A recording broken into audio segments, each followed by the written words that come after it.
जय राधा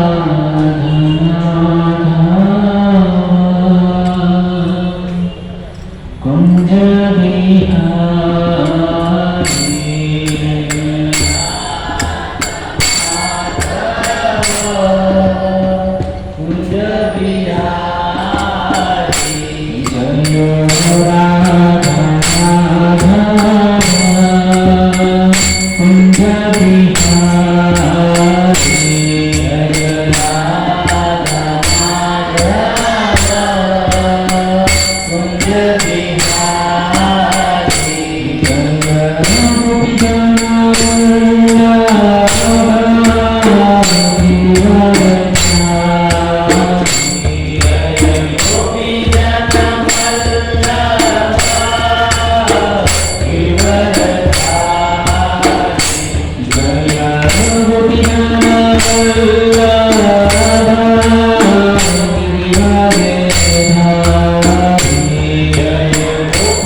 सरस्वती गोस्वामी महाराज की जय। सुदास भवानी महाराज की जय, भक्ति विनोद ठाकुर की जय, जगन्नाथ दास भवानी महाराज की जय, श्री रूप सनातन भट्ट रघुनाथ श्री जीव गोपाल भट्टदास रघुनाथ सर्व स्वामी प्रभुगण की जय, नामाचार्य श्री हरिदास ठाकुर की जय, श्री राधा बिहारी भगवान की जय, जगन्नाथ बलदेव सुभद्रा महारानी की जय, और निताय की जय, अनंत कोटि वैष्णव वृंद की जय, श्री रघुनाथ महाराज की जय, जय बोल ब्रह्मानंद हरि हरि हरि बोल।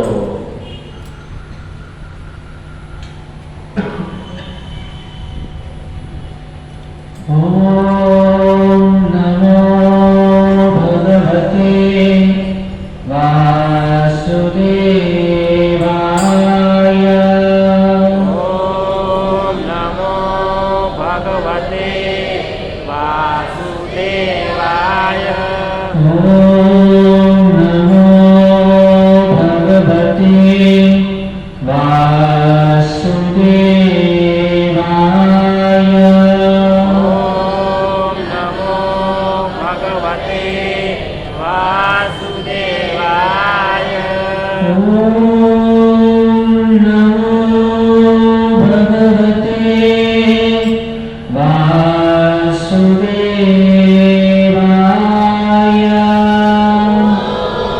नमो भगवते वासुदेवाय। ओम अज्ञानतिमिरान्धस्य ज्ञानाञ्जनशलाकया चक्षुरुन्मीलितं येन तस्मै श्रीगुरुवे नमः। श्रीचैतन्यमनोभीष्टं स्थापितं येन भूतले स्वयं रूपं कदा मह्यं ददाति स्वपदान्तिकम्। वन्देऽहं श्रीगुरो श्रीयुतपदकमलं श्रीगुरो वैष्णवांश्च श्रीरूपं साग्रजातं सर्वरघुनाथं वितन्तं सजीवम्। साद्वैतं सावधूतं परिजनसहितं कृष्णचैतन्यदेवं श्रीराधाकृष्णपादां सर्वजललिता श्रीशाखान्वितांश्च। हे कृष्णा करुणा सिन्धो दीनबन्धो जगत्पते गोपेश गोपीनाथ राधाकान्त नमोऽस्तुते। तप्तकाञ्चन गौराङ्गी राधे वृन्दावनेश्वरी वृषभानुसुते प्रणमामि हरिप्रिये। वाञ्छाकल्पतरुभ्यश्च कृपासिन्धुभ्येव च पतितां पावनेभ्यो वैष्णवेभ्यो नमो नमः। जय श्री कृष्ण चैतन्य प्रभु नित्यानन्द श्री अद्वैत गदाधर श्रीवासादि गौर भक्तवृन्द। हरे कृष्णा कृष्णा कृष्णा हरे हरे हरे राम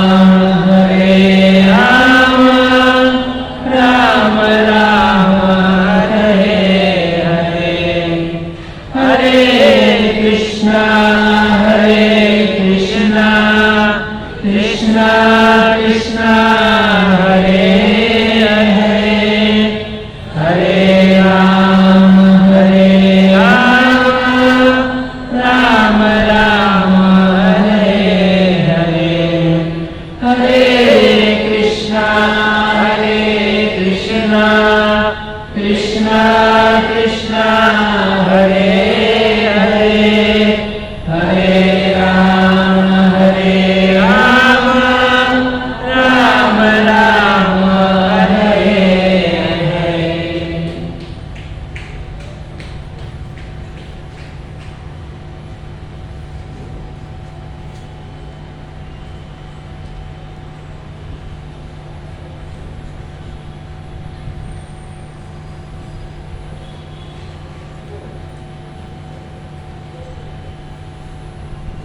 हरे कृष्णा। यहाँ पर उपस्थित आप सभी भक्तजनों का अंतर्राष्ट्रीय कृष्ण महानामृत संघ की ओर से हार्दिक स्वागत करते हैं। तो हमारा परम भाग्य है, परम सौभाग्य है कि हम यहाँ पर भगवद गीता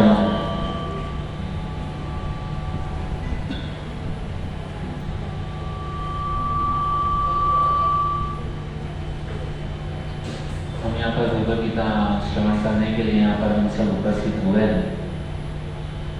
श्रील प्रभुपाद महाराज की कृपा से, गुरु महाराज की कृपा से, श्री श्री राधा गीता जगन्नाथ बलदेव सुभद्रा महारानी गौनिका की कृपा से, और खास करके यहाँ पर जितने भी भक्त बैठे हैं आप सभी भक्तों की कृपा से मैं कुछ यहाँ पर बोलने का प्रयास करूँगा।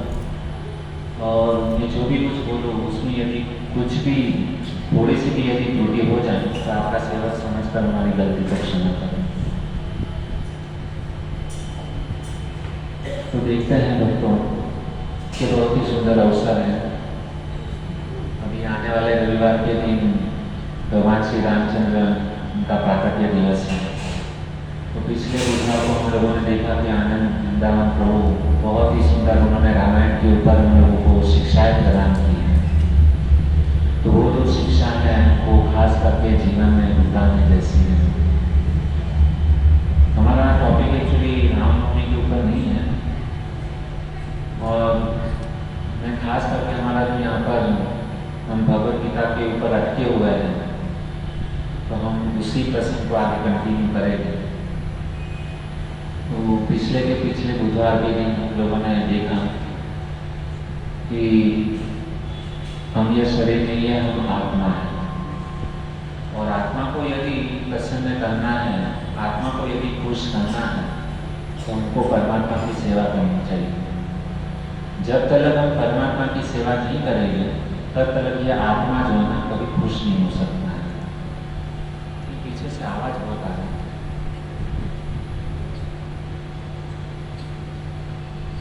मुझे लगता है यहाँ पे टेबल वगैरह वो जीरो करो, टेबल बास वो जीरो करो तो आवाज नहीं आएगी।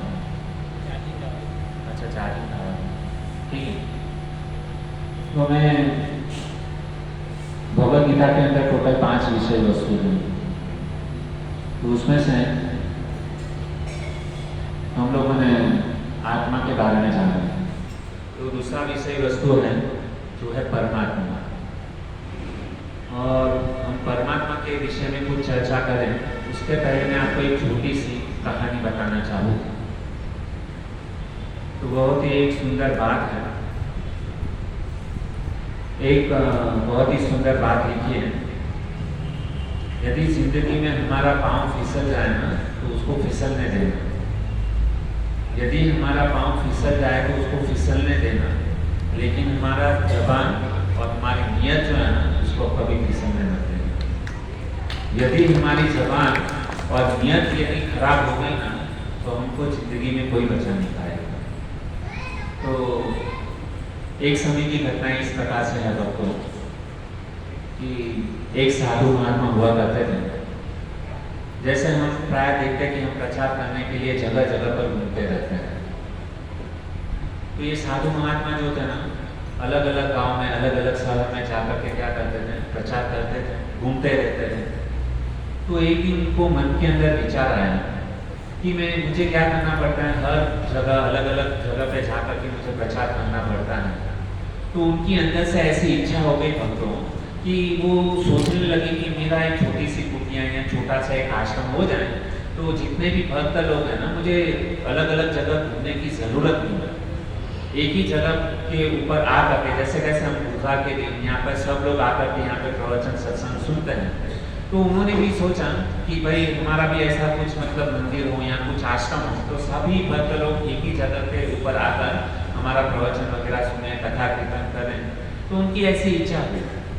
अभी हुआ क्या कि ये जो साधु महात्मा के अंदर से तो बहुत इच्छा थी, तो उतने में कोई उनको एक व्यक्ति मिला। उन्होंने कहा कि पास ही के गांव में एक बहुत बड़ा धार्मिक राजा रहता है और उनका नाम जो है ना बहुत ही प्रसिद्ध है, और कहते हैं कि कोई भी व्यक्ति उनके पास में जाता है तो खाली हाथ लौट करके नहीं आता। तो उस व्यक्ति ने साधु महात्मा से कहा कि आपको यदि कुछ ऐसा कुछ चाहिए, कुछ इच्छा है, तो आप वहाँ पर जाइए। तो ये साधु महात्मा आशा लेकर के वहाँ पर बाजू के गांव में जो राजा जो थे ना, वो दान करते थे, उनके पास में गए और जैसे ही उसके राज्य में प्रवेश किए तो वहाँ पर बड़ी सी लंबी लाइन थी। अभी और ये जो साधु महात्मा जो थे ना, सबसे अंतिम मतलब सबसे लास्ट में खड़े थे। अभी धीरे धीरे जो भी मतलब उनके आगे जितने भी लोग थे, वो जो भी कुछ राजा से मांगते थे ना, राजा उनको दे देते। अभी धीरे धीरे हुआ क्या भक्तों, अभी धीरे धीरे हुआ क्या कि वो जो साधु महात्मा जो है ना, उनका अंतिम नंबर आ गया। अभी राजा ने उनको पूछा कि हे महात्मा, मैं आपकी क्या सेवा कर सकता हूँ, कृपा करके मुझे बताइए। तो वो जो महात्मा जो थे ना, उन्होंने तुरंत ही कहा कि देखो मैं एक साधु हूँ, मुझे जो है ना भजन कीर्तन करने के लिए एक छोटी सी क्या चाहिए, कुटिया चाहिए। तो राजा जो थे ना, उन्होंने कहा अभी जो खेल है ना, यहाँ से पलटी हो रहे। राजा ने उनको पूछा कि आपको कितनी जगह चाहिए। क्या पूछा? आपको भजन भक्ति करने के लिए कितनी जगह चाहिए। राजा तो बड़ा दानवीर था। तो ये जो महात्मा थे, साधु महात्मा जो थे ना, उन्होंने वो मतलब कुछ बोल नहीं पाए। वो अंदर ही अंदर मन के अंदर सोचने लगे कि मैं कितना जमीन आऊँ, 1 बीघा 2 बीघा, और मैं तो मतलब ये राजा जो है ना मुझे मिला है, बाद में मिलेगा नहीं मिलेगा पता नहीं। तो अभी मतलब क्या है, राजा है तो उसके पास है, अभी मुझे अवसर मिला है तो मैं कुछ बड़ा सा ही मांग लूं कि ताकि वापस कभी भी इसके पास में मुझे आना ना पड़े। तो वो मन ही मन क्या सोच रहा था कि 1 बीघा मांगू, 2 बीघा मांगू, 5 बीघा मांगू, 10 बीघा मांगू, और वो जो है ना फटफड़ा था। अभी उतने ही समय में जो है ना वापस राजा ने उसके हाव भाव को देख करके राजा ने उसको पूछा कि देखिए, मुझे लगता है कि आपको बहुत ज्यादा जमीन की आवश्यकता है, आपको बड़ा सा आश्रम बनाना है, तो एक काम कीजिए, आप यहाँ से ही जो है ना पलटी मारिए, और जहाँ से मतलब जो सामने जो रास्ता जो दिखाई देता है ना, वहां से आप चलना प्रारंभ कीजिए। और जितना आप चलोगे ना, और सूर्यास्त होकर के जो अंतिम छोर है, बराबर, आप जितने छोर तक आप चलोगे और शाम को सूर्यास्त के पहले आप यहाँ पर चल करके मेरे पास में वापस आ जाओगे, तो आपने जितना चला है, जितना किलोमीटर आप चले हैं और वापस आ जाओगे, तो उतनी जमीन जो है ना वो आपकी। किसने कहा? राजा। तो ये तो महात्मा तो बहुत ही खुश हो गए। क्या बात है, एकदम मतलब महात्मा के मन के अंदर लड्डू फूटने लगे और एकदम खुश हो गए कि क्या बात है, राजा ने मतलब मेरे ऊपर मतलब क्या है, दिलदार मतलब ये दिलदार हो गया। और ये महात्मा बहुत ही खुश हुए। राजा ने कहा कि ठीक है निकल। तो वो सुबह को मतलब क्या था, सुबह हो गई थी, और ये महात्मा जो है ना उसने सुबह को चलना चालू किया। उसने कहा था कि सूर्योदय के पहले आपको मतलब चलना है, और सूर्योदय के समय वापस आपको मेरे पास में आ जाना है, और जितना आप चलोगे उतना जमीन जो है ना आपके नाम।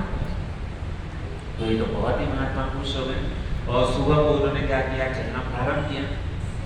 अभी धीरे धीरे चला, और महात्मा ने सोचा कि यदि ऐसा धीरे धीरे चलूंगा ना तो बहुत कम जमीन जो है ना मेरे पास में आएगी। तो धीरे धीरे अभी क्या किया उसने, अपनी स्पीड बढ़ाई और अभी क्या किया, चलना नहीं, उसने दौड़ना प्रारंभ किया ताकि ज्यादा से ज्यादा जमीन जो है ना मेरे खाते में आ जाए, मेरे नाम पर हो जाए। और राजा ये सारा दृश्य देख रहा था। राजा ने देखा कि ये महात्मा है, थोड़ा सा बूढ़ा हो गया है, अभी वो क्या कर रहा है, भागना प्रारंभ किया। और जैसा अभी हम देख रहे कि गर्मी का सीजन चालू हो गया है और उस समय भी क्या था, गर्मी का सीजन चालू, और ये मतलब भाग रहा है और धीरे धीरे दोपहर का समय हो गया है, जो सूर्य देव का आसमान पे है, सर के ऊपर है।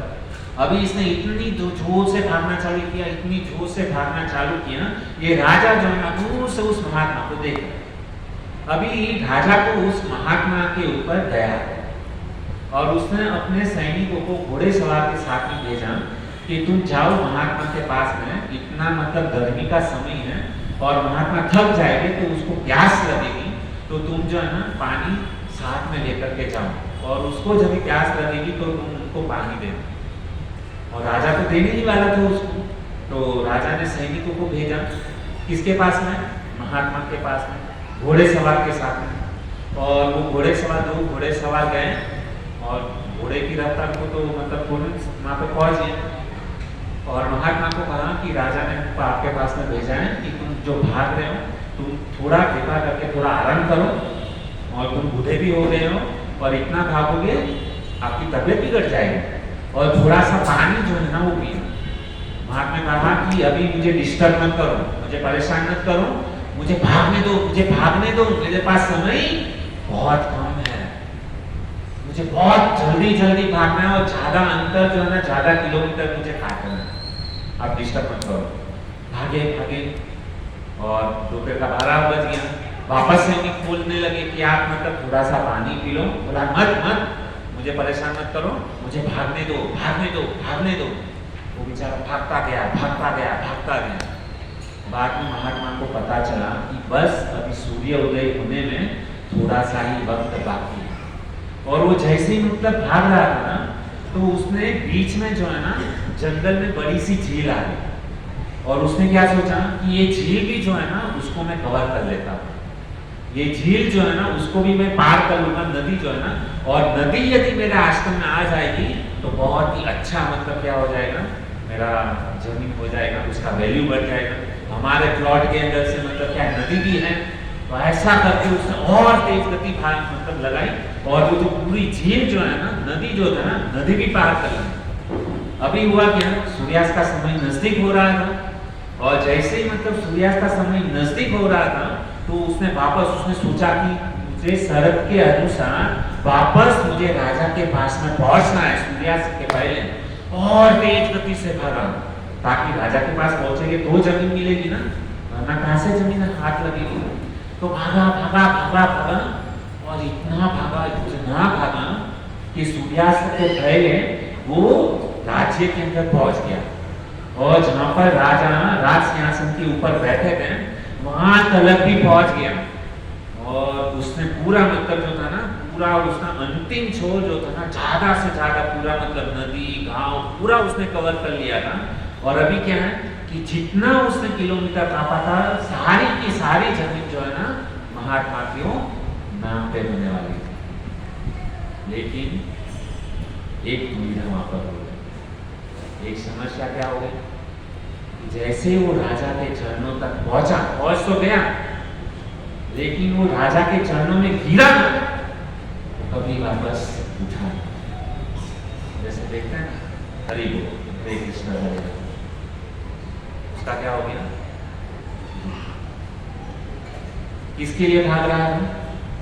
स्टार्टिंग में उसकी इच्छा क्या थी, भाई मुझे थोड़ा सा क्या भजन करने के लिए, भक्ति करने के लिए क्या है, थोड़ी सी कुटिया, छोटी सी कुटिया।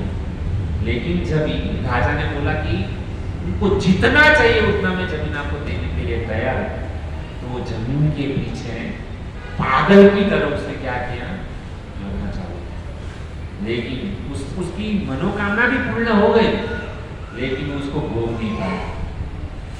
ये जो कहानी जो है ना, वो राजा की नहीं है ना उस महात्मा की है, वास्तविक में वो जो कहानी जो है ना हमारी और आपकी। देखिए मतलब उस महात्मा में और हमारे में ज्यादा फर्क नहीं है, हम भी क्या करते हैं, पैसे के पीछे, कृष्णा के पीछे, और चाहिए और चाहिए और चाहिए और चाहिए। जिंदगी, पूरी जिंदगी निकल जाती है पैसे कमाने के पीछे, पैसे के पीछे भागते रहते हैं। चर्चगेट से गिरा, गिरा से चर्चगेट, कहाँ कालन। आजकल तो मतलब इतना मतलब हो गया, पैसे के पीछे दौड़ लगा रहे हैं लोग। क्या है, पैसे के पीछे हैं, लंदन जा रहे हैं, अमेरिका जा रहे हैं, इधर इधर यूएस, दुबई, कहाँ कहाँ तलक, वो भी क्या है, फ्लाइट में उड़ करके जा रहे हैं। लेकिन जिंदगी का पता नहीं है कि हम वापस आएंगे कि नहीं। किसके लिए? केवल पैसे के पीछे। और यही कृष्णा जो है ना, हमको क्या है, मृत्यु तक लेकर के जाने वाला है। और भगवान ने हमको इतना सुंदर मनुष्य जीवन दिया है करके, और हम क्या करते हैं, भागते हैं भागते हैं भागते हैं, लेकिन जिंदगी में पैसे के अलावा कुछ नहीं कमाते। क्या भगवान ने इसीलिए भगवान ने मनुष्य जीवन दिया है? नहीं ना। भगवान ने जीवन दिया है तो उसको जी लो, अच्छी तरीके से जियो, और उसके उद्देश्य को समझो कि भगवान ने वास्तविक में मुझे ये जीवन क्यों दिया, क्या उद्देश्य था। भगवान ने हमको ये मनुष्य जो जीवन जो दिया है ना, भगवान का भजन करने के लिए, भक्ति करने के लिए दिया। और उस महात्मा की तरह हम लोग क्या करते हैं, प्रॉपर्टी लेते जा रहे हैं। पहले 10 बाई 10 की रूम में रहते थे, उसके बाद में एक छोटा सा मतलब 350 स्क्वायर फुट की जगह में गए, उसके बाद में और कृष्णा बढ़ी तो 800 स्क्वायर फुट के मतलब घर मिले, और पैसा आया तो सूरत में प्लॉटिंग ले लिया, और पैसा आया तो भीखा ले लिया, और पैसा आया तो फैक्ट्री डाल दी, और पैसा आया तो मशीनरी डाल दी, और पैसा आया तो 5 मशीन, 10 मशीन, 50 मशीन, 500 मशीन डाल दी। और वो चक्कर में जो है ना, अंतिम समय आ गया और कुछ किया नहीं जीवन में, और बाद में पछताते हैं कि मेरा जीवन ऐसे ही निकल गया भोग करने में, लेकिन जीवन में कुछ हासिल नहीं। तो सावधान, हम सब भक्तों को सावधान होना चाहिए कि भगवान ने हमको केवल पैसे कमाने के लिए देह नहीं दिया, जीवन के उद्देश्य को हमको समझना चाहिए। तो आइए, अभी तक हम लोगों ने जो देखा कि आत्मा जो है ना, वो किसके कभी खुश मतलब हो सकता है कि जब भी परमात्मा की सेवा करे ना, तभी वह खुश हो सकते हैं।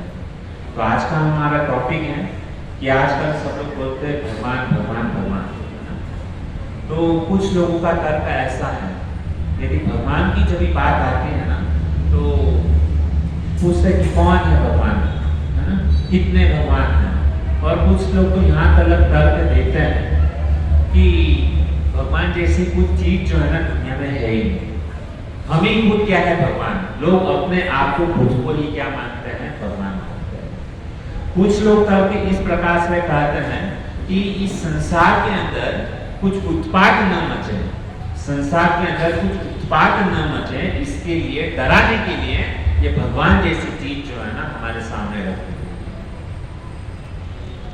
और कहते हैं कि हम सब, कुछ लोग को ऐसे भी कहते हैं कि भाई हम सब दुखी है, सब लोग दुखी है, यदि भगवान होते तो हमारे जीवन में दुख होता नहीं, इसके लिए भगवान है ही नहीं। भगवान होते तो हम दुखी क्यों होते? कुछ लोगों का मानना ऐसा है कि भगवान नहीं है, इसके लिए हम दुखी हैं। तो इस प्रकार से कुछ लोग तर्क करते हैं और बाद में कहते हैं कि वास्तविक में भगवान है तो हमें दिखाई क्यों नहीं देते हैं। कुछ लोग ऐसे भी बोलते हैं भगवान है तो हमें दिखाई देने चाहिए, भगवान नहीं दिखते इसके लिए भगवान नहीं। तो आज हम समझते हैं कि भगवान है कि नहीं, और कुछ 2-5 लोग बोल देते हैं कि भगवान नहीं है, इसके लिए हम भी मान लेते हैं कि भगवान नहीं है। तो क्या 2-5 लोगों के बोलने से क्या भगवान नहीं हो गए? नहीं।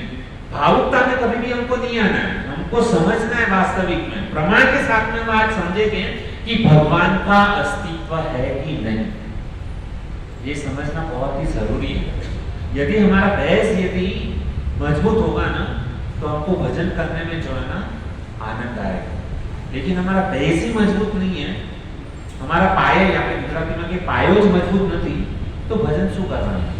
पाया ने સૌથી પહેલા મજબૂત બનાવો कि કેમ ભગવાન નું અસ્તિત્વ છે કે नहीं, भगवान है या नहीं, सबसे पहले।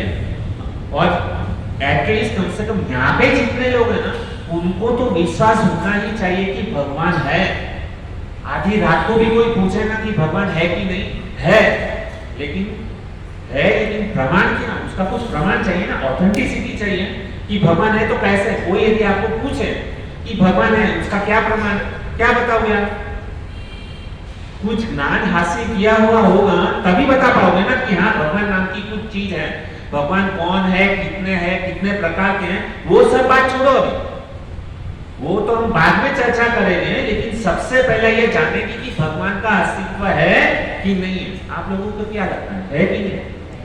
अभी तो सब लोग बोल रहे हैं, लेकिन जब समय जब आता है ना तभी पता चलता है। कुछ घटना ऐसी हमारे साथ में घट जाती है, भगवान जब हमारे पास सब कुछ छीन लेता है ना, तभी हम ही लोग बोलेंगे। कभी हॉस्पिटल में एडमिट हो गए, कैंसर की कुछ बीमारी आ गई, तभी हम बोलेंगे कि भगवान है ही नहीं। भगवान यदि होते तो हमको इतना ज्यादा तकलीफ क्यों देते थे?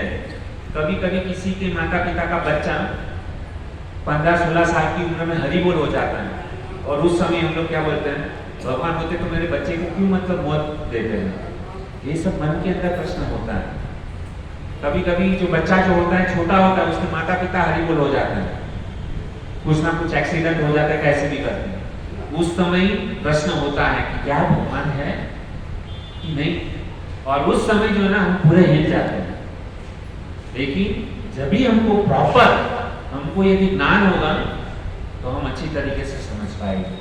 प्रमाण होना चाहिए कि यदि भगवान, तो आइए आज हम देखते हैं कि भगवान का अस्तित्व है, कैसे है, उसके प्रमाण क्या है। हाउताक से नहीं, हम लोग ज्ञान से, बुद्धि से, और हम ही लोगों को डिसीजन लेना है। क्या मैं जो प्रमाण दूंगा उनसे हम ही लोगों को समझना है कि क्या वास्तविक में भगवान जैसा कुछ अस्तित्व है कि नहीं।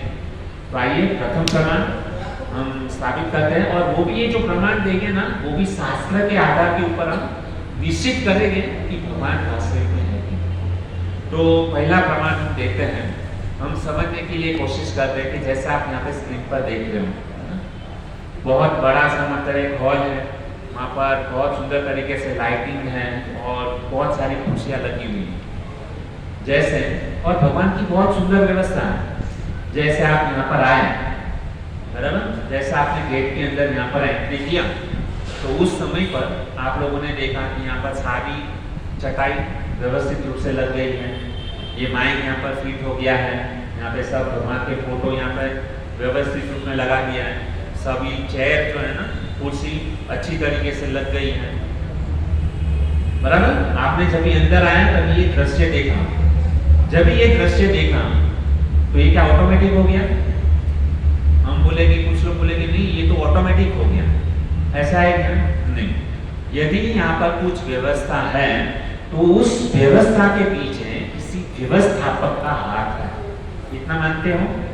यहाँ पे चटाई लगाई तो किसी ना किसी ने तो यहाँ पे चटाई लगाई होगी, ऐसा हम बोल सकते हैं? नहीं, ये चटाई अपने आप यहाँ पर आ गई, कोई बोल सकता है ऐसा? नहीं। तो हमारी बुद्धि से हमको सोचना चाहिए। यहाँ पर ये भगवान के फोटो लगाए, यहाँ पर ये माइक सेट कर दिया है ना, किसने किया? ये व्यवस्था किसने की? यहाँ पर आप स्पीकर देख रहे हो, तो ये व्यवस्था किसने की? तो किसी ना किसी व्यवस्था के पीछे व्यवस्थापक का हाथ होता है। हम ऐसा नहीं बोल सकते कि ये किसी ने नहीं किया। तो उसी प्रकार से ये जो सृष्टि हम देख रहे हैं, है ना, ये हम देख रहे हैं पूरी सृष्टि है, रास्ते हैं, पानी, जंगल है, झाड़ है, पेड़ है, पौधे हैं, पर्वत हैं, ये क्या ऑटोमेटिक आ गया? ऐसा हम बोल सकते हैं? नहीं। ये बनाने वाले, पूरी सृष्टि की रचना करने के पीछे किसी रचनाकार का हाथ है, ऐसा हम नहीं बोल सकते कि इसके पीछे किसी का भी हाथ नहीं है। यदि हम ऐसा बोलेंगे कि ये ऑटोमेटिक हो गया, किसी का हाथ नहीं है, तो हमारे जैसा मतलब पूरा कोई। कभी कभी ये जो साइंटिस्ट लोग है ना, वो क्या बोलते हैं कि पूरे ब्रह्मांड, पूरे पृथ्वी का सर्जन कैसे हुआ? एक बड़ा सा धमाका हुआ और उससे क्या हो गया? सृष्टि का सर्जन हो गया, है ना। आप लोगों ने सुना भी होगा, साइंटिस्ट लोग, वैज्ञानिक लोग क्या बोलते हैं कि सृष्टि का सर्जन कैसे हुआ? एक बहुत ही बड़ा ब्लास्ट हुआ, और ब्लास्ट होने से क्या हो गया? ये पूरी सृष्टि, इतनी सुंदर सृष्टि जो है ना, आ गई। क्या यदि यहाँ पर आप कॉमन सेंस लगाइए कि यदि यहाँ पर बॉम्ब फूटे, है ना, यहाँ पर बॉम्ब फूटे, तो बॉम्ब फूटने से सर्जन होगा कि विनाश होगा? क्या होगा? देखिए हमारे पास भी इतना बुद्धि है, लेकिन आजकल के जो हमारे बड़े बड़े जो साइंटिस्ट लोग हैं ना, वह क्या बोलते हैं, एक धड़ाका हुआ, धड़ाका से क्या हो गया, सृष्टि सर्जन हो गया। कितना बड़ा मजाक हमारे साथ में हो रहा है, और हम यही बातों को हम क्या है हमारी पढ़ाई में पढ़ते हैं, लेकिन हमको हमारी बुद्धि से समझना चाहिए कि कॉमन सेंस है ना, यहाँ पे बॉम्ब फूटेगा तो क्या होगा, सब मतलब ये उथल पाथल हो जाएगा ना, यहाँ पे सब जितनी भी सारी चीजें हैं अस्त व्यस्त हो जाएगी। तो धड़ाके से, बॉम्ब धड़ाके से कभी भी सर्जन नहीं होता, क्या होता है, विनाश होता है। ये सबको पता होना चाहिए, कॉमन सेंस की बात है। तो उसी प्रकार से ये जो न्यूटन नाम के एक वैज्ञानिक, और वो थे ना आस्तिक थे, उसको भगवान के ऊपर भरोसा था। अभी कभी कभी लोग बोलते हैं कि बाई चांस ये पृथ्वी का सर्जन कैसे, वो बाई चांस ऐसे ही हो गया, क्या ऐसे कुछ भी हो जाता है? एक हम मतलब छोटी सी चीज जो होती है ना, वो हम ऐसे नहीं कर सकते, किसी ना किसी की मेहनत लगती है, और ये इतना बड़ा ब्रह्मांड कैसे होगा, बाई चांस, बाई फोर्स ऐसे हो, धड़ाका हुआ हो। तो ये न्यूटन नाम के जो वैज्ञानिक थे ना, बड़े आस्तिक थे, उसने क्या किया, अभी वो जो न्यूटन नाम का जो वैज्ञानिक जो था ना, उसने बहुत ही सुंदर, उसने क्या किया, एक बड़ा सा मॉडल बनाया। अभी वो मॉडल ऐसा सुंदर बनाया ना कि उसमें बहुत सारी मतलब क्या है, उसने एक स्विच चालू किया, और जैसे स्विच चालू किया ना, तो उसमें क्या था कि बहुत ही मतलब हम लोग पृथ्वी बनाते हैं ना, तो बहुत ही सुंदर पृथ्वी का गोला बनाया, बाद में नदी बनाई, बाद में उसमें से क्या हो गया कि वो नदी बहती है, एक मतलब मॉडल ऐसा तैयार किया, और एक आसमान जैसा आर्टिफिशियल आकाश बनाया, बाद में अग्नि, और मतलब क्या अग्नि चल रही है, उसमें से धुआं निकल रहा है, और धुआं आसमान में जा रहा है, और जैसे धुआं आसमान में जा रहा है तो उसमें से बारिश आ रही है, एकदम सुंदर सा मॉडल जो है ना उसने बनाया। और कुछ वैज्ञानिक जो है ना, जो बोलते हैं ना पृथ्वी का सर्जन कैसे हो, बिग बैंग थियरी, आप लोगों ने सुना होगा बिग बैंग थियरी, ये ऐसी सृष्टि बाई चांस प्रकट हो। तो जो लोग वैज्ञानिक लोग जो ऐसा मानते थे ना, तो न्यूटन ने अपने सारे मित्र जो वैज्ञानिक लोग थे ना, उसने सुबह को अपने घर पे बुलाया, और सारे वैज्ञानिकों ने, जैसे मैंने बोला ना, एक बड़ा सा सुंदर सा मॉडल बनाया था। अभी न्यूटन ने क्या किया, वहां से एक स्विच चालू किया, और जैसे ही उसने स्विच चालू किया ना, तो सब क्या होने लगा, ऑटोमेटिक क्या होने लगा कि भाई मतलब पृथ्वी घूमने लगी, बाद में पानी बहने लगा, अग्नि प्रकट होने लगी, अग्नि से धुआं निकलने लगा, धुआं आकाश में जाने लगा, आकाश से बारिश होने लगी, और जैसे बारिश होगी तो सुंदर फूल उगने लगे। ऐसा सुंदर सा मॉडल जो है ना उसने बनाया, और वो सारे मॉडल को किसने देखा, उनके मित्र लोगों ने देखा। और जब भी इतना सुंदर सा मॉडल जब भी सारे उसके मित्र लोगों ने देखा ना, तो सभी वैज्ञानिक लोग जो उनके मित्र लोग थे ना, उसने एक प्रश्न पूछा। क्या प्रश्न पूछा कि इतना सुंदर मॉडल आपने कैसे बनाया, किसने बनाया, ये सुंदर मॉडल किसने बनाया?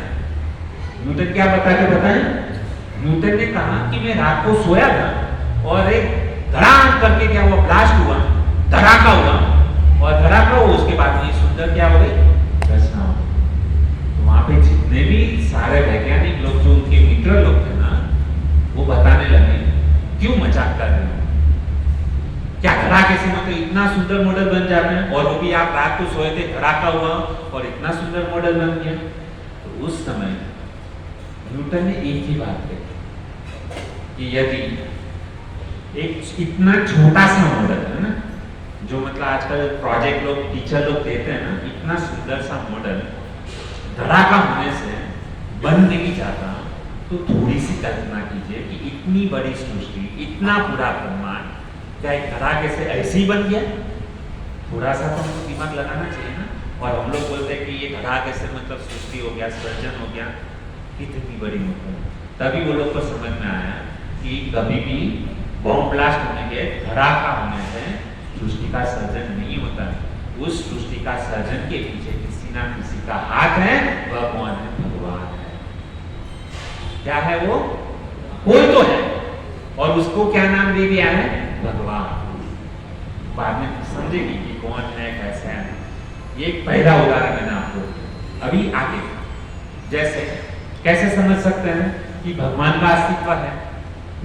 एक छोटा सा बच्चा हमारे पास में आता है और बहुत ही सुंदर मतलब उसने क्या है ड्राइंग किया है और बहुत ही सुंदर मतलब उसने फूलदानी जैसा कुछ ड्राइंग करके वो हमारे पास में आया और हमने कहा कि आपने इतना सुंदर सा मतलब ड्राइंग किसने बनाया। बच्चा बोलता है कि एक लव लिया फूटा, एक फटाका फूटा और ये ड्राइंग बन गई। क्या फटाका फूटने से ड्राइंग बन जाता है, फूल बन जाते हैं? नहीं। तो उस ड्राइंग के पीछे वो जो ड्राइंग सुंदर सा बनाया है उसके पीछे किसी ना किसी ने उसको पेंट किया और उसको ड्रॉ किया। तो हम समझ सकते हैं सामान्य बुद्धि से। तो हम संसार के अंदर देखते हैं सृष्टि के अंदर कितनी सुंदर तरीके से सृष्टि बनी हुई है और उस सृष्टि के अंदर सुंदर फूल निकलते हैं, है ना, नदी बहती है, कितना सुंदर सा मतलब ये हम देखते हैं उस कलर मतलब जो फूल जो होता है ना उसके अंदर अलग अलग कलर रहते हैं, अलग अलग दाने हम उसको देखते हैं, कितना सुंदर सा मतलब क्या है सृष्टि की रचना। तो ये क्या ऑटोमेटिक आ गया? ये जो हम फूल देखते हैं पौधे देखते हैं क्या ऑटोमेटिक हो गया? नहीं।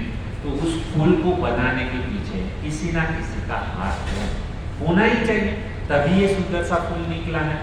ऑटोमेटिक कुछ भी चीज नहीं होती है। और एक एग्जांपल आपको देना चाहूँगा।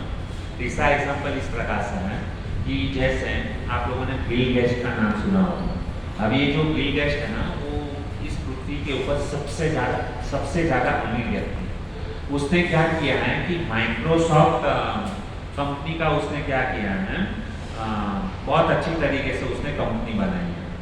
अभी ये जो माइक्रोसॉफ्ट कंपनी है उससे उसने बहुत सारा मतलब क्या है एप्पल का लैपटॉप बनाया है। आजकल हम देखते हैं लैपटॉप बराबर कंप्यूटर और ऐसी सुंदर सिस्टम है उसके अंदर के 2 विंडो के ऊपर हम लोग उसके ऊपर काम कर सकते हैं बराबर। तो ये जो मतलब जो सिस्टम है बिल गेट्स ने जो बनाया है तो कितना सुंदर। तो उसके उस कंप्यूटर को बनाने के पीछे किसी ना किसी का हाथ है, किसी ने तो बनाया इतना सुंदर। ऐसा हम बोल सकते हैं ये कंप्यूटर अपने आप बन गया। आज हम लैपटॉप यूज करते हैं, हम ऐसा बोलते हैं ये अपने आप बन गया, भगवान ने डायरेक्ट हमको दी नहीं।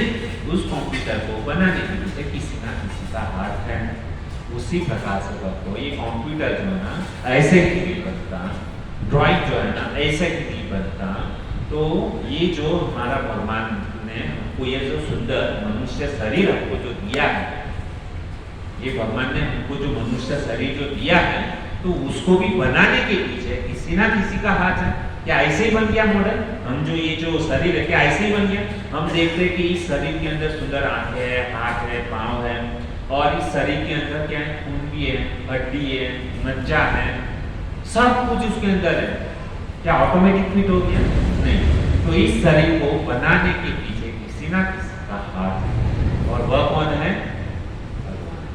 तो हमको ये सामान्य बुद्धि से हमको समझना चाहिए कि भगवान का अस्तित्व है। और एक एग्जांपल देता हूँ। ये एग्जाम आप सोचे कि प्रभु जी बस अभी इतना काफी है कि हमको अभी विश्वास हो गया कि नहीं भगवान का अस्तित्व है। एक ना एक चीज आप बार बार क्यों रिपीट करते हो?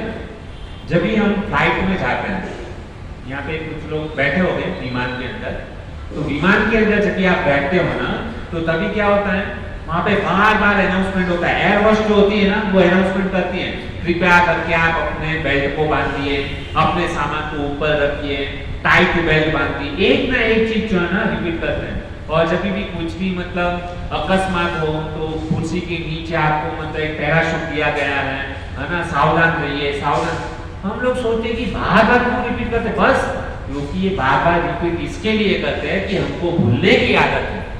हम इस संसार के अंदर जो है ना भौतिक जगत में रहते हैं ना, बार बार क्या है चीज को भूल जाते हैं। तो भौतिक चीज को याद दिलाने के लिए बार बार रिपीटेशन होता है। तो भगवान को भी समझने के लिए हमको बार बार क्या करना पड़ेगा?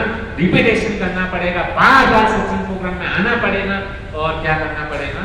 हमको उसमें से ज्ञान प्राप्त करना पड़ेगा। हम सबको ये ज्ञान है लेकिन क्या है उसको रिवीजन करना है। जैसे एग्जाम होता है ना तो बच्चे लोग क्या करते हैं पूरा पोर्शन उसका कंप्लीट हो गया है लेकिन एग्जाम के समय पे माता पिता उसको बोलते हैं बार बार रिवीजन करो, पढ़ाई करो, पढ़ाई करो, पढ़ाई करो। बच्चा बोलता है मैंने पढ़ लिया। नहीं, तुम भूल जाओगे, एग्जाम आएगा भूल जाओगे। इसके लिए बार बार उसको क्या करो, रिविजन करो। उसी प्रकार से हमको बार बार इसको क्या है, रिपीटेशन करके हमको याद करना कि नहीं भगवान का अस्तित्व है, भगवान का अस्तित्व क्या है प्रमाण, क्या है प्रमाण, कौन सा प्रमाण मैंने बताया। सबसे पहले कौन सा एग्जांपल दिया आपको, अभी मैंने बताया। सबसे पहले भगवान का अस्तित्व है, उसके ऊपर मैंने बहुत सारा एग्जांपल दिया, उदाहरण बताया। तो सबसे पहला उदाहरण मैंने कौन सा बताया, व्यवस्था। देखो यहाँ पे प्रभु जी कितने अच्छे हैं, राइट टाइम के ऊपर राइट फोटो भी डाल देते हैं। हम अभी सुने लेकिन वापस भूल गए। जैसे हम यहाँ पर आए हैं तो सारी व्यवस्था एकदम परफेक्ट है। तो कौन है इसके पीछे, व्यवस्था के पीछे व्यवस्थापक का हाथ है। उसके बाद में कौन सा एग्जांपल दिया, बोलिए। उसके बाद में कौन सा एग्जांपल दिया, न्यूटन का एग्जांपल दिया, धड़ा का हुआ। आज हम बोलते हैं कि धड़ाके से क्या होता है, पृथ्वी का सर्जन। ऐसा कौन बोलते हैं, साइंटिस्ट लोग बोलते हैं, हम लोग नहीं बोलेंगे। कौन बोलते हैं, वैज्ञानिक लोग। तो धड़ाके से कभी भी, तो उसके लिए न्यूटन का एग्जांपल दिया, बराबर। उसके बाद में कौन सा एग्जांपल दिया, यस, ड्राइंग। बच्चा जो है ना ड्राइंग बना करके लाता है, क्या बोलता है, लविंगिया फूटा और ड्राइंग हो गया, है ना। उससे कभी, तो उस ड्राइंग को बनाने के पीछे किसी ना किसी पेंटर का हाथ है, ठीक है। उसके आगे क्या बताएं, हाँ हाँ, प्लेन, लैपटॉप, है ना, लैपटॉप का उदाहरण दिया, है ना। फिर लैपटॉप बनाने वाला कोई ना कोई है। अभी हम आगे बढ़ते हैं। इसके लिए हमको बार बार क्या करना है, एक चीज को रिपीट करना है। कि 4 एग्जांपल मैंने दिए, तो चारों एग्जांपल आपको याद होना चाहिए। भगवान का अस्तित्व है तो उसके क्या क्या एग्जांपल है, सबको याद होना चाहिए। और एक एग्जांपल देता हूँ, जैसे हम भारत देश के अंदर रहते हैं, है ना, और भारत में भी हम बंबई में रहते हैं। अभी बंबई में हर एक जगह पर क्या है, सिग्नल लगा हुआ है, red green yellow, red green yellow. Red signal जब भी आता है तब भी हम लोग को क्या करना है, रुकना है ना। तो ये रेड सिग्नल जब भी रास्ते पर लगाते हैं तो ये रेड सिग्नल जो है ना, उसको लगाने के पीछे कोई ना कोई तो है, किसी ने तो लगाया, ऐसे नहीं कि ऑटोमेटिक आके। तो सिग्नल जब भी रेड आता है तभी रुकना चाहिए। तो हमारी भारतवर्ष के अंदर क्या एक व्यवस्था है, ये कानून बनाया किसी ने, रेड सिग्नल, किसी ना किसी ने तो कानून बनाया ना, और कानून बनाया तो उसकी कलम भी किसी ना किसी ने लिखी है। तो ये जो लॉ है कि रेड सिग्नल हो जाए तो तभी रुकना चाहिए। यदि हम लाल सिग्नल होकर भी यदि हम गाड़ी क्रॉस करते हैं तो उसको क्या है, हमको दंड भुगतना पड़ता है। तो यदि भगवान ने कुछ नियम बनाए, सृष्टि का सर्जन किया, भगवान ने कुछ नियम बनाए, यदि उस नियम के अनुसार यदि हम नहीं चलेंगे तो हमको नरक जाना पड़ेगा। भगवान ने जो नियम दिए हैं ना, उसका यदि पालन नहीं करेंगे तो हमको नरक में जाना होगा। जैसे कोई किसी का खून कर दे तो क्या होता है, एक बार वो पुलिस के चंगुल से बच सकता है, लेकिन भगवान का जो मतलब जो है ना, वहां पे कोई बचा नहीं सकता उसको। तो कोई खून करता है तो उसको क्या है, तुरंत जेल में डाला जाता है, उसको सजा होती है। और उसको मतलब वो जेल बनाने वाला कोई ना कोई तो है, नियम बनाने के पीछे कानून किसी ना किसी ने तो बनाया है। तो हम ऐसा कभी भी नहीं कह सकते कि इसको बनाने वाला कोई नहीं। ये हो गया। अभी आइए थोड़ा सा और आगे बढ़ते हैं कि प्रकृति, जैसे हम देखते हैं इस संसार के अंदर जो प्रकृति है ना, सब नियमित रूप से चल रही है। आप बोलोगे कैसे है, जैसे सुबह को जब भी हम उठते हैं तो उठते समय क्या होता है कि सूर्य देवता जो है ना वो निकलते हैं, बराबर। और सूर्य देवता जब भी आकाश से जब भी निकलते हैं ना, तो वो सूर्य देवता अपनी मर्यादा में रहते हैं। शाम के समय क्या है, सूर्यास्त होता है, बाकी चंद्रमा निकलता है, तो सूरज निकलता है, चंद्रमा निकलता है, और वो क्या करते हैं, पृथ्वी का भ्रमण करते रहते हैं, सूर्य चंद्रमा। लेकिन आज तक कभी आप लोगों ने देखा कि सूर्य और चंद्रमा आपस में टकरा गए, उसका एक्सीडेंट हो गया? तो सब कुछ जो है ना नियमित रूप से क्या है, चल रहा है। तो ये जो चल रहा है, प्रकृति चल रही है, सूर्य को बनाने वाला कोई है, चंद्रमा को बनाने वाला कोई है। अभी हम देखते हैं समंदर देवता, समुद्र जो है ना, हम देखते हैं कि मरीन लाइन्स वहां पे जाते हैं, समुद्र देवता कभी भी अपनी मर्यादा जो है ना उल्लंघन नहीं करते हैं। हम लोगों ने देखा कभी समुद्र देवता अपनी मर्यादा को उल्लंघन करके आए? यदि वो मर्यादा उल्लंघन कर देना तो सारा बॉम्बे तहस नहस हो जाएगा। समझ रहे हो? तो सूर्य अपनी मर्यादा में है, चंद्रमा अपनी मर्यादा में है, समंदर अपनी मर्यादा में है, तो ये इसके पीछे इतना सुंदर सृष्टि है ना, तो उसके पीछे किसी ना किसी का हाथ जो है ना निश्चित रूप से क्या है होना चाहिए। अभी एक पृथ्वी हम देखते हैं तो पृथ्वी के अंदर टोटल 14 लोग हैं। अभी 14 लोग कौन से हैं? तो बोलते हैं पृथ्वी के ऊपर 7 लोग हैं, पृथ्वी के नीचे 7 लोग हैं। ऊपर के लोग कौन से? जनलोक, तपलोक, महलोक, ब्रह्मलोक। और नीचे कौन से हैं? तो कहते अतल, वितल, तलातल, रसातल। तो ये पृथ्वी के नीचे इतने सारे लोग हैं। और मतलब क्या है आपस में ये 14, ये जो पृथ्वी का जो है ना ये 14 लोग हैं, तो इसके पीछे बनाने वाला कोई ना कोई तो है। ऐसे तो मतलब ये लोग नहीं चल रहे, तो ये कौन है? भगवान। तो ये भगवान का अस्तित्व है, तभी ये इतनी सारी जो सृष्टि जो है ना सुंदर रूप से क्या है चल रही है। व्यवस्था किसने की है? भगवान ने की है। भले आज हम वो जो सृष्टि जिसने बनाई है उसको हमने देखा नहीं है, लेकिन वो चलाने वाला कौन है? भगवान। तो ये हम लोगों को मानना होगा। अभी भगवत गीता के अंदर बहुत ही सुंदर बात बोलते हैं, मत पर करम नान्यम कश्चित दस्ति धनंजय मयि सर्वम इदम प्रोक्तम सूत्रे मणि गणाय। भगवान बहुत ही सुंदर भगवत गीता के अंदर अर्जुन को उपदेश देते हुए कहते हैं कि सृष्टि मतलब कैसा है, कैसे चल रही है। जिस प्रकार से हम लोग जो है ना गले के अंदर कंठी माला पहनते हैं, मोतियों की माला पहनते हैं ना सब लोग। तो ये जो माला पहनते हैं तो माला जब मोतियों की रहती है तो उसमें हम लोगों को धागा नहीं दिखाई देता। धागा दिखता है क्या? देखिए यहाँ पे मोती की माला है, तो उसमें धागा दिखता है आपको? नहीं। तो क्या हम लोग ऐसा बोल सकते हैं कि ये मोती की माला अपने आप बनी है? हमको धागा नहीं दिखता है, तो उसका मतलब यह है कि धागा नहीं है। धागा है लेकिन हमको दिखाई नहीं देता है। यदि इस मोती की माला में से धागा को निकाल दिया जाए तो क्या होगा? सारी मोती सर करके नीचे गिर जाएगी। समझ में आ रहा है मैं क्या बता रहा हूँ? तो ये मोती की इतनी सुंदर माला जो है ना उसके पीछे धागा है, और यदि धागा निकल जाए तो सारे मोती गिर जाएंगे।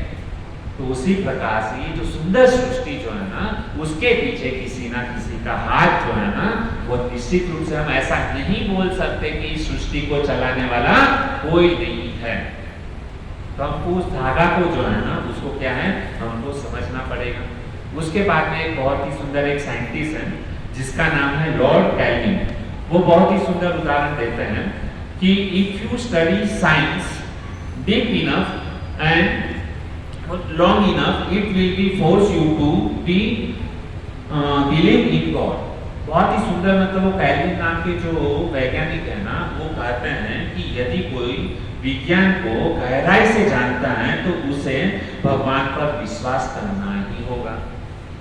जो व्यक्ति बहुत अच्छी तरीके से साइंस को जानता है, विज्ञान को जानता है, तो उसको 101% भगवान के ऊपर जब तक विश्वास नहीं करता तब तक वो विज्ञान के मतलब उसको समझ नहीं सकता, गहराई को समझ नहीं पाएगा। भगवान के ऊपर अस्तित्व रखना बहुत ही जरूरी है। उसके बाद में कहते हैं कि ये हम लोगों ने इसका और एक उदाहरण देखा कि भागवतम के अंदर बहुत ही सुंदर मतलब चीज बोलते हैं कि समझो मैंने इतना सारा उदाहरण दिया कि भगवान का अस्तित्व है, बराबर। तो ये भगवान कैसे दिखते हैं, कैसे मतलब समझ सकें, तो उसके पीछे जो है ना श्रीमद् भागवतम के भागवतम 8वां स्कंद 8 छठा अध्याय और 12वें नंबर के श्लोक के अंदर बहुत ही सुंदर एक भगवान श्री कृष्ण श्लोक मतलब लिखते हैं कि हम कैसे समझे कि ये जो भगवान जो है ना उसका अस्तित्व है, और ये जो भगवान ने जो मतलब ये दिए हैं बहुत ही सुंदर कहते हैं यथा अग्नि। कहते हैं कि जिस प्रकार से भगवान का अनुभव कैसे कर सकते हैं कि इतना सृष्टि का सर्जन भगवान ने किया, लेकिन अनुभव कैसे करेंगे, तो कहते हैं कि यथा अग्नि मेघस्य, यथा अग्नि मेघस्य कि जैसे लकड़े के अंदर अग्नि है, लकड़े के अंदर अग्नि, हम लकड़ा जलाते हैं तो लकड़े के अंदर अग्नि है, लेकिन लकड़े के अंदर अग्नि प्रकट करने के लिए कुछ ना कुछ प्रोसेस है। तो उस प्रोसेस को यदि हम नहीं समझेंगे तो अग्नि को हम जला नहीं सकते, लकड़े में से अग्नि पैदा नहीं कर सकते। तो हम क्या करते हैं कि उसको मतलब घिसने से, लकड़े को लकड़े के साथ में घिसने से क्या होता है, अग्नि प्रकट होती है। उस प्रकार से हम क्या है, अग्नि प्रकट कर सकते हैं। उसी प्रकार से भगवान कहते हैं कि लकड़े के अंदर अग्नि है, लेकिन उसको प्रकट करने के लिए हम लोगों को प्रोसेस को जानना जरूरी है। दूसरा उदाहरण देते हैं कि हम देखते हैं कि यथा अग्नि मेधस्य, उसके बाद में भूमि जो पृथ्वी जो है ना, उसके अंदर अन्न है। हम अन्न कहाँ से निकालते हैं, पृथ्वी के अंदर से अन्न निकालते हैं। तो पृथ्वी के अंदर अन्न कैसे पैदा होता है, यदि कोई सोचे कि पृथ्वी के अंदर अन्न है, चलो हम उसको खोदेंगे, उसकी जब हम मतलब खोदना चालू करेंगे तो खुदाई करने से उसके अंदर से अन्न नहीं मिलने वाला है। यदि पृथ्वी में से आपको अन्न चाहिए तो क्या करना पड़ेगा, सबसे पहले उसके अंदर बीज डालना पड़ेगा। बीज डालने के बाद में उसको पानी देना पड़ेगा, पानी देने के बाद में उसको सूर्य प्रकाश देना पड़ेगा। उसके बाद में आप पृथ्वी में से क्या कर सकते हो, अन्न पैदा कर सकते हो।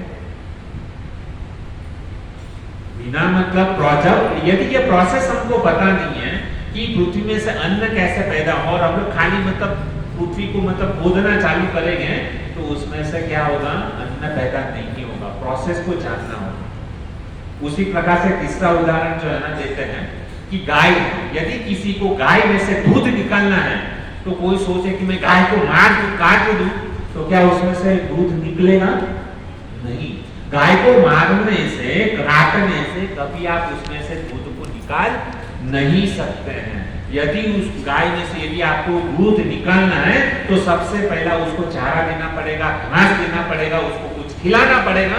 उसके बाद में गाय के थन में से आप क्या कर सकते हो, दूध निकाल सकते हो। तो ये प्रोसेस है। तो उसी प्रकार से यदि भगवान को यदि जानना है, समझना है, भगवान को देखना है तो क्या करना पड़ेगा, हमको भगवान का भजन करना पड़ेगा, भक्ति करनी पड़ेगी। जब तक हम भगवान की भक्ति नहीं करेंगे, भजन नहीं करेंगे, तब तक हम भगवान को देख नहीं सकते। तो ये सारा प्रोसेस है।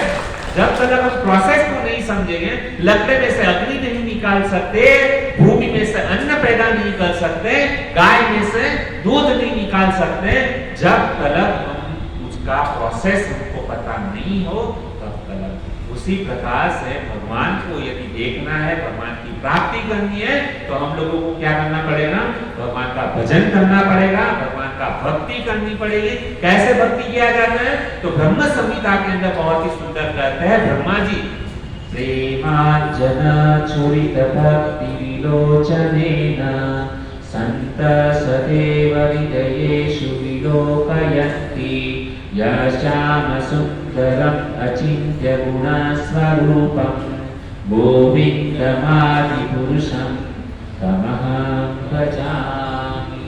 प्रेमांजन चुरित भक्ति विलोचनेन, हमको यदि भगवान का प्राप्ति करना है, भगवान को देखना है, तो ऐसे लोगों के पास में जाकर के भजन भक्ति सीखना पड़ेगा कि जिन लोगों ने भगवान का अनुभव किया है, भगवान का साक्षात्कार किया है, जिनको पता है कि भगवान की प्राप्ति कैसे हो सकती है।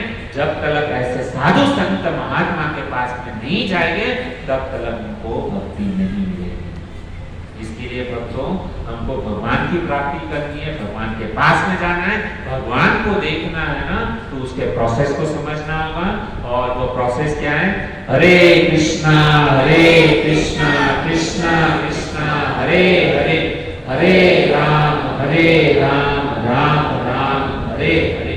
जब तक हम इस प्रोसेस को नहीं समझेंगे, भगवान का भजन नहीं करेंगे, हरि नाम नहीं जप करेंगे, तब तक हम भगवान को नहीं समझ सकते। बहुत बहुत धन्यवाद आप सभी भक्तों का। और बहुत ही गहरा विषय है, हम पूरी दुनिया को समझ सकते हैं, लेकिन आज हम किसको समझने के लिए बैठे हैं, अखिल ब्रह्मांड के नायक भगवान को समझने के लिए बैठे हैं।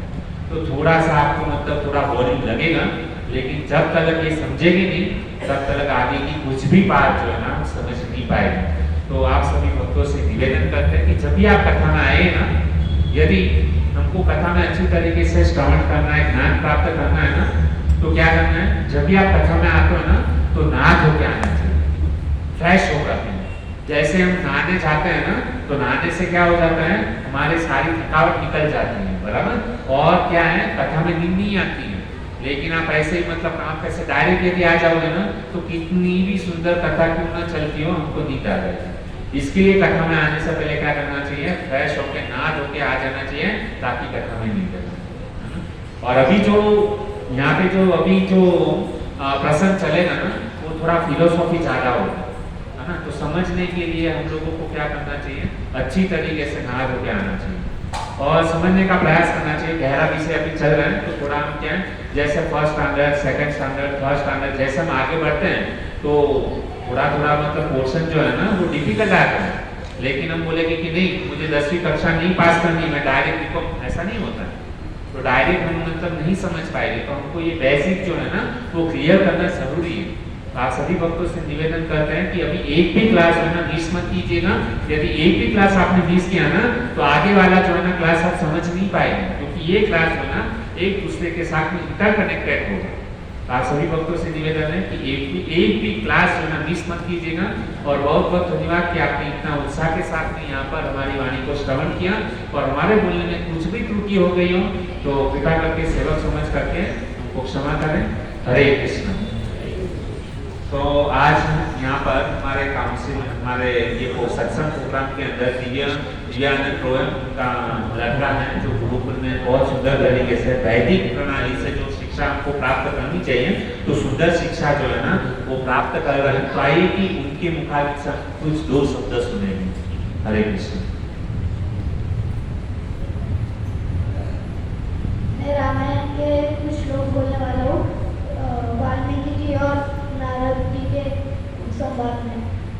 तपस्वाध्याय निरतं तपस्वीवाग्विदाम्बरं नारदं परिप्लव्य च वाल्मीकि मुनिपुंगवम्। अर्थात कि तपस्या में लीन नारद मुनि बैठे थे, तभी वहाँ पर वाल्मीकि जी आके उनसे पूछते हैं पूर्वसिं साम्प्रतं लोके गुणवान् पश्यति यवान् धर्मज्ञश्च कृतज्ञश्च सत्यवाक्यो दुरंततः। वाल्मीकि जी पूछते हैं कि इस अभी टाइम पे ऐसा कौन है जो गुणवान है और धर्मज्ञ भी है, और धर्मज्ञ से सत्यवाक्य दृढ़, सत्यवाक्य में दृढ़ वर्त है वो। चारित्रेण च भवेत् सर्वभूतेषु विद्वान् कः समर्थश्च कश्चित् अप्रियदर्शनः। फिर वो पूछते हैं ऐसा कौन है जिनका चरित्र भी अच्छा है और वो सब चीज़ें कर सकते हैं, ऐसी कौन सी भी उनके लिए ऐसी चीज़ नहीं है जो वो नहीं कर सकते। तो फिर आगे फिर वो बोलते आत्मवान को जिदप्रोदो विधिमान को नसूयतः तस्य बिभ्रति देवाश जात रोगस्य संयुगे। तो बोलते जिनको ईर्ष्या से वो बहुत दूर रहते और वो उनको जब भी क्रोध आ गया तभी युद्ध में देवता लोग भी डर जाते हैं, ऐसा कौन है। तो फिर वाल्मीकि बोलते एतदिच्छाम्य हंसोतम परम कौतूहलमिमे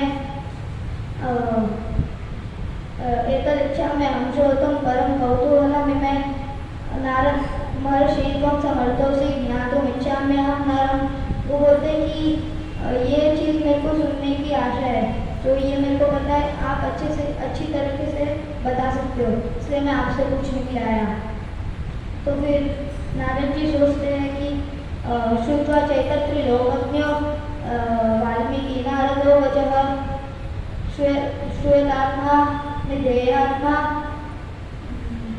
सत्यवाक्यो दृढ़प्रदः। तो फिर नारद मुनि सोचते हैं कि ये ऐसा इतना अच्छा प्रश्न पूछा है मेरे से, वो खुश हो गए। तो फिर वो बोलते हैं कि इक्ष्वाकुवंश प्रभवो रामो नाम्ना जनैः श्रुतः नियतात्मा महावीर्यो महाशक्ति महाबलः। वो बोलते हैं कि ऐसा इक्ष्वाकु वंश में वो जन्म लिए हैं, उनका नाम है राम और वो बहुत बलवान है और वो बहुत वीर्य है और वो सारे गुणों से पार है। हरे कृष्ण। धन्यवाद।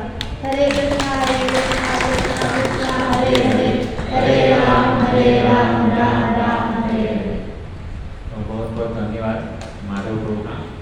देखिए तो एक छोटा सा बच्चा है, लेकिन उनको वाल्मीकि के अंदर हम लोग को कितनी चौपाई है, कितना श्लोक है, हमको कुछ भी नहीं पता है। लेकिन ये जो वाल्मीकि की बहुत ही सुंदर है, यदि आप मतलब उसको पढ़ेंगे ना तो एक एक शब्द जो है ना वो हृदय स्पर्शी होता है। तो उन्होंने ये जो पूरा जो वर्णन जो किया है ना, तो वाल्मीकि रामायण के चौपाई के अंदर जो है ना भगवान श्री रामचंद्र मतलब कितने बुद्धिशाली है, कितने मतलब सुंदर दिखते हैं, कितना मतलब उसमें अंदर पराक्रम है, तो सारा वर्णन जो है ना इन संस्कृत के श्लोकों के द्वारा प्रभु जी ने हमको बताया। तो प्रभु जी के हम बहुत बहुत धन्यवाद मतलब करते हैं। एक बार हरे कृष्ण महामंत्र बोलकर हरे कृष्णा कृष्णा कृष्णा हरे हरे, हरे राम राम राम हरे हरे। आज का मतलब ज़्यादा अच्छा कभी लगता है पता है, हमारे बच्चे यदि मतलब जो है ना वो पिक्चर के सॉन्ग को मतलब गा करके मतलब उसके ऊपर नाचे ना, तो हम लोगों को बहुत अच्छा लगता है, अरे वाह क्या देखो। और हम लोगों को बताते भी है, देखो मेरा लड़का जो है ना कितना अच्छा डांस करता है ये पिक्चर के गाने के ऊपर, और हमको हम अपने आप को मतलब गर्व ये करते हैं। लेकिन वास्तविक में हमको गर्व का अनुभव मतलब तभी होना चाहिए कि यदि हमारा बच्चा संस्कृत का श्लोक बोले, भगवद गीता का श्लोक बोले, रामायण की चौपाई बोले, इससे हमारा कल्याण होने वाला है ना। और वो सब यदि संस्कृत का कुछ श्लोक बोलता है तो हमको अच्छा नहीं लगता है, अरे ये कुछ काम में नहीं आने वाला है, हम लोग उसको मतलब प्रोत्साहन नहीं देते हैं। लेकिन माता पिता का कर्तव्य है कि अपने बच्चे को जो है ना ऐसा भगवद गीता, रामायण, गीता, भागवत इस श्लोकों को हम लोग क्या करना चाहिए, याद करना चाहिए। और हम लोग ये सब छोड़ करके पिक्चर के गाने याद करवाते हैं, और हम चाहते हैं कि हमारा बच्चा स्टेज के ऊपर जाके सबके सामने ये मतलब भौतिक जो है ना गाने वो गाए, उससे क्या मिलने वाला है। और वही बच्चा है जिसको हम लोग मतलब ऐसा डांस करवाते हैं, कम कपड़े पहनाते हैं, पूरा स्टेज शो के में लेके जाते हैं, नचवाते हैं, और वही बच्चा जब भी बड़ा होगा ना तभी हमको वृद्धाश्रम में भेज देंगे, क्योंकि हम लोगों ने उसको ऐसा स्नान ही नहीं दिया है, संस्कृति नहीं सिखाई है। और बाद में बोलते हैं कि हमारे बच्चे बिगड़े नहीं, तो क्या हम लोगों ने शिक्षा ही बचपन से ऐसी की, और वो चालू करके देते बेटा नाच नाच, वो जो सलमान खान नाच रहा है ऐसा नाच नाच, कितना मन यही शिक्षा हम लोग देते हैं ना। और वो देख करके हम लोग कितना प्राउड अनुभव करते हैं, प्राउड फील करते हैं कि हाँ हम इस बच्चे के एकदम सुशिक्षित इस देश के अच्छे नागरिक, अच्छे माता पिता हैं। इसमें ये प्राउड फील नहीं करना चाहिए, दुख होना चाहिए कि हमने हमारे बच्चे को क्या सिखाया। और यही संस्कृति जो है ना हम बच्चे को गीता, भागवत, रामायण वो उजागर करने वाली, पूरे देश को उजागर करेगी, और वही बच्चा जो है ना आगे चल करके देश का और हमारे परिवार का नाम रोशन करेगा।